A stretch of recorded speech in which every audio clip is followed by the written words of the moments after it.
Well, let me tell you a story about my third grade teacher, Miss Coley. When I was in third grade, she assigned us an essay on why it's important to be kind to people. It was supposed to be an argument, and instead, me being 9 years old, misinterpreted the instructions, and I wrote a story about kids playing football, and one kid including another kid and being super nice to him, and how everybody felt good because people were nice to each other. And I thought it was awesome, and I turned it in. But then the next day, Miss Coley called me over to her desk, and I went up, nervous as heck, and she said, "Tanner, I don't think you did this right." And I just about broke down. I was like, no way, am I going to get a 0? I was about to throw up at her desk. And she said, no. It's okay, because I think that you understood the point of what we were trying to do. And I can tell that you're a really capable writer. I'm not going to make you redo it. It's totally fine. Don't panic. I just want you to know that you're a really good writer. And this story that you wrote made me feel really good. Do you think it would be okay if I just kept this? I'm not going to send it home with you. It made me smile, so I want to keep it. And I was like, yeah, absolutely, keep it. That's really cool. I even went home and told my mom, hey, I messed up, but Miss Coley kept my story. She thought it was awesome. And my mom was like, great.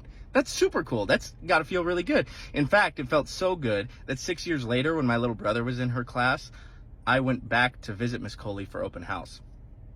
And I remember thinking that she wasn't going to remember me because it was 6 years later. She'd probably had close to 200 kids come through her class, and there's no way she would remember me. The first thing she said to me when she saw me was, "Hey, Tanner, it's good to see you. Are you still writing?" And that was really cool.